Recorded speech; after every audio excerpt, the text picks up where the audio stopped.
Buenas noches a todos.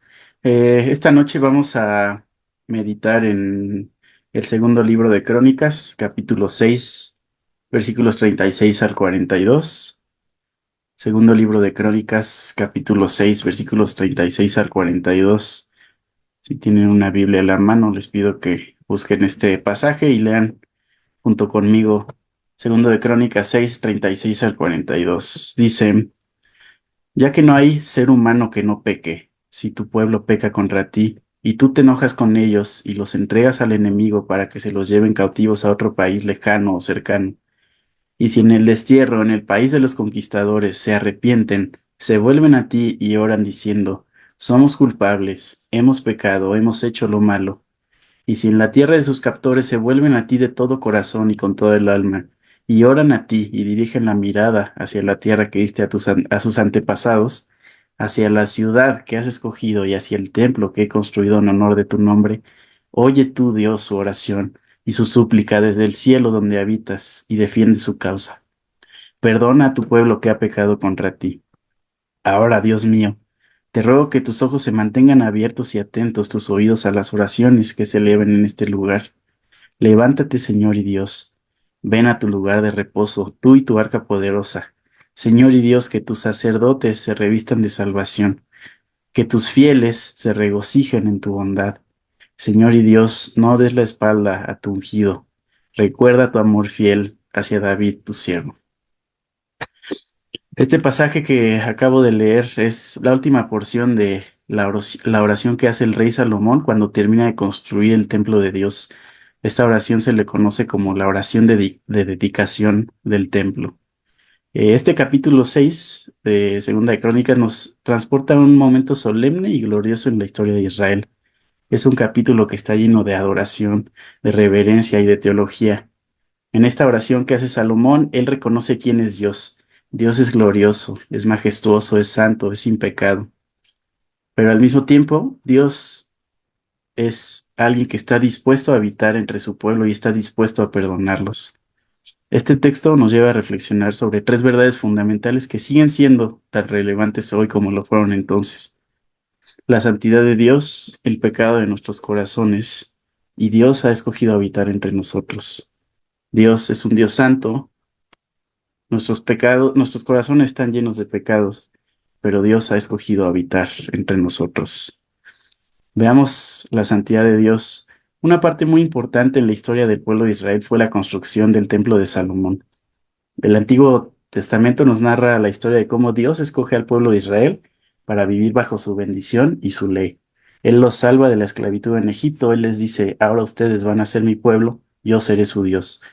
Y vemos a través del Éxodo cómo los lleva a través del desierto hacia la tierra prometida. Durante todo este tiempo, el pueblo de Israel vivía en tiendas de campaña en el desierto, las cuales montaban y desmontaban cada vez que se movían. De igual manera, el pueblo había construido el tabernáculo, que era el lugar donde estaba la presencia de Dios. El tabernáculo también era un tipo de tienda de campaña que podían montar y desmontar.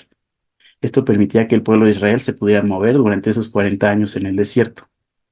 Después de este tiempo, vemos cómo el pueblo de Israel llega a la tierra prometida, toma posesión de ella y empiezan a vivir en las ciudades que ya habían ahí, casas que ya estaban construidas, y a la vez también empiezan a construir más ciudades, más casas. Sin embargo, instalaron ahí el tabernáculo, la presencia de Dios siguió estando en el tabernáculo.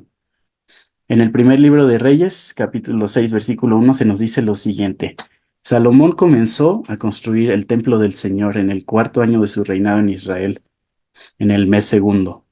Habían transcurrido 480 años desde que los israelitas salieron de Egipto. Es decir, desde que Israel sale de Egipto hasta que Salomón empieza a construir el templo, pasan 480 años. 480 años donde el pueblo se acercaba a la presencia de Dios a través del tabernáculo, donde el pueblo de Israel iba al tabernáculo a adorar, donde ofrecían los sacrificios en el tabernáculo. El rey David, quien fue el primer rey del pueblo de Israel y el padre del rey Salomón, tuvo la idea de construir un templo para Dios, pero Dios decide que no será él quien le construya el templo, sino su hijo Salomón. Entonces, como mencioné al principio, esta es una parte muy importante en la historia del pueblo de Israel. La construcción del templo de Salomón tardó un poco más de 7 años. La Biblia lo describe como un lugar maravilloso, un lugar increíble. Es algo que seguramente te costará trabajo imaginar, al menos a mí me cuesta trabajo imaginarlo. La Biblia nos narra a través de los capítulos 5 y 7 de Primero de Reyes cómo se construyó este templo. El templo estaba construido con piedras de canteras labradas, es decir, estas piedras ya estaban trabajadas. En la obra no se usó ningún martillo ni ninguna herramienta. Dice que el templo se construyó también con maderas finas exportadas del Líbano. El templo tenía instrumentos de bronce, de plata, de oro y tenía muchas piedras preciosas. Esto es bastante difícil de imaginar nada más leyendo la narración bíblica. Yo busqué un video de YouTube que hace la recreación del templo, pero estoy seguro que no se compara a la realidad. Y aunque el templo no era una construcción muy grande, era una construcción magnífica. Estaba llena de adornos donde sea que voltees. Estaba llena de diseños y medidas específicas que estaban pensados para que quedaras asombrado cuando lo vieras. Este fue el diseño especial de Dios para el templo. El templo debía ser un reflejo de la santidad de Dios. El pueblo de Israel debía ir al templo y al contemplarlo quedar asombrado y decir, ¡guau! ¡Qué hermosura! Ahí es donde habita el Dios Santo, ahí es donde habita el Dios Todopoderoso. Hermanos, para que los israelitas pudieran entrar al templo tenían que cumplir con varios rituales de purificación. Al entrar tenían que lavarse manos y pies. Incluso días antes de entrar tenían que cumplir con varias leyes de pureza como no acercarse a animales impuros, no tocar ningún cadáver, etcétera.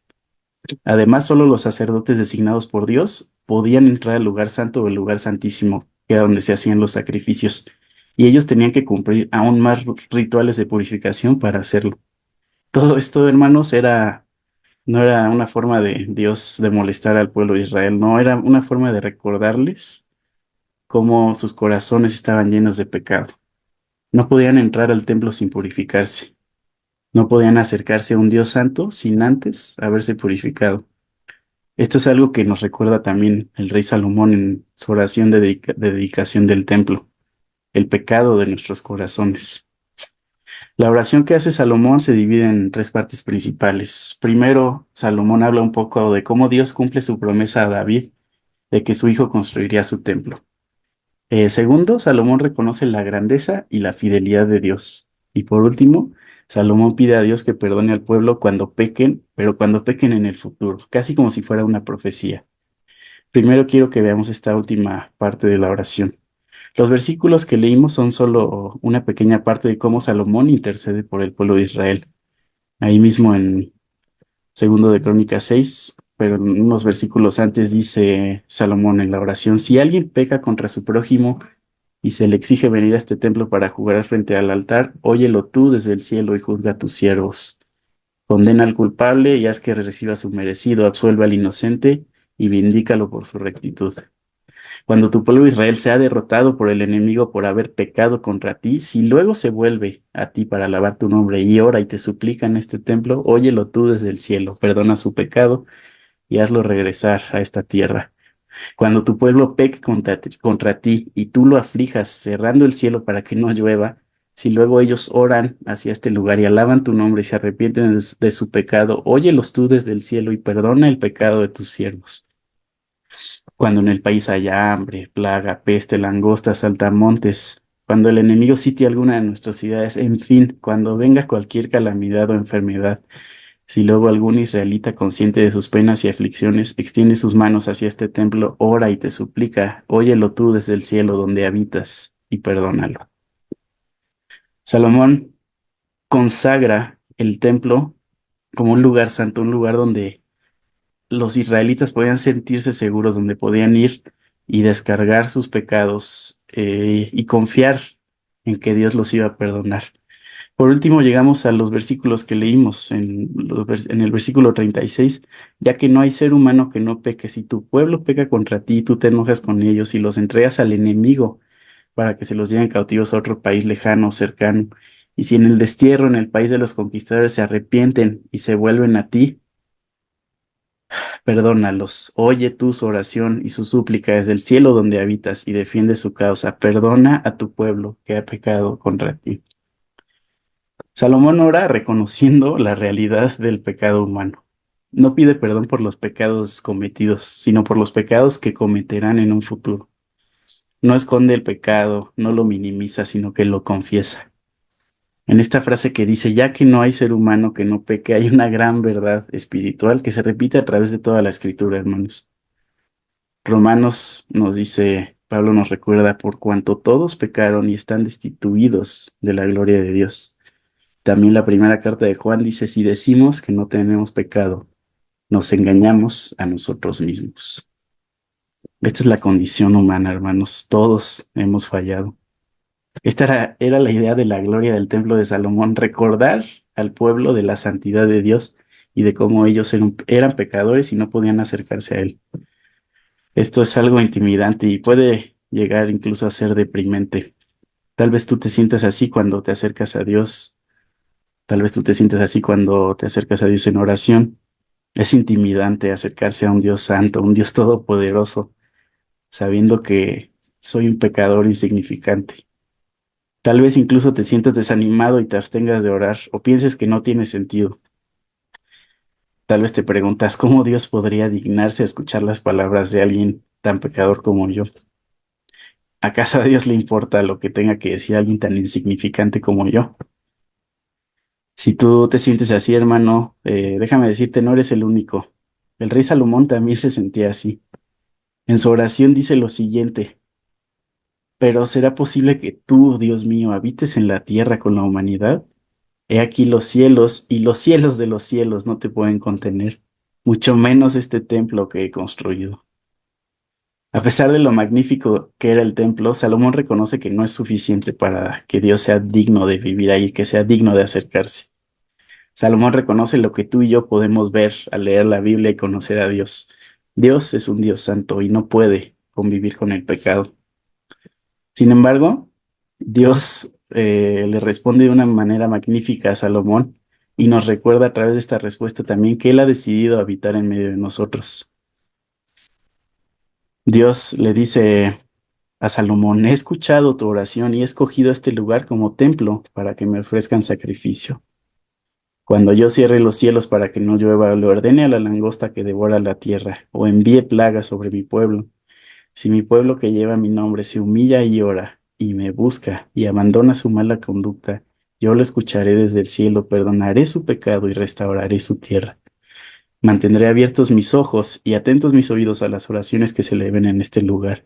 Desde ahora y para siempre escojo y consagro este templo para que mi nombre esté en él para siempre. Mis ojos y mi corazón siempre estarán ahí. Salomón está asombrado al escuchar esta respuesta. El Dios que creó los cielos, que no puede ser contenido por nada, ha decidido habitar en un edificio hecho por manos humanas. Esto es algo que no podemos comprender. Esto es una expresión de la gracia de Dios. Este pasaje, esta respuesta de Dios nos recuerda que el deseo de Dios siempre ha sido estar cerca de su pueblo. Constantemente leemos en el Antiguo Testamento cómo Dios busca a su pueblo, cómo Dios se acerca a su pueblo. Sin embargo, su pueblo lo rechaza. Su pueblo busca adorar a otros ídolos fuera de él. El templo de Salomón era imponente, era glorioso. Representaba la majestad de Dios, pero también representaba lo distante que él parecía. Sin embargo, el mismo Dios que habitó en este templo ha dado un paso aún más cercano, porque en Cristo vino a caminar con nosotros en carne. El Evangelio de Juan nos dice, el Verbo se hizo carne y habitó entre nosotros. Y más aún, hermanos, Jesús habla de sí mismo como el nuevo templo, pero por el medio del Espíritu Santo ahora nosotros somos su templo. Primera de Corintios dice, ¿no saben que ustedes son templo de Dios y que el Espíritu de Dios habita en ustedes? La presencia de Dios ya no se limita a un edificio. Dios había dicho, siempre estaré ahí, mis ojos y mi corazón siempre estarán ahí. Pero ahora Dios dice, yo estaré con ustedes hasta el fin del mundo. Ahora Dios habita en nuestros corazones quebrantados y arrepentidos, en nuestros corazones llenos de pecado. Dios dice, el que ama obedecerá mi palabra y mi Padre lo amará. Vendremos a él y haremos nuestra morada en él. San Agustín escribe lo siguiente, Dios habita en lo más alto de los cielos, pero también en el corazón más humilde. Este mensaje de Segunda de Crónicas 6 es claro, todos hemos pecado, pero Dios en su infinita gracia se ha acercado a nosotros. Primero lo hizo en el templo, un lugar magnífico, pero luego en Cristo, y ahora desea hacerlo en tu corazón. No importa cuán lejos estés de Dios, no importa cuán indigno te sientas. Si tú te humillas y te arrepientes, si te acercas a Dios, Dios te escucha, te perdona y Dios habita en ti. Hoy puedes hacer tuya la oración de Salomón, hoy puedes clamar a Dios desde donde estés. Si lo haces con fe y humildad, Él te escuchará y habitará en ti.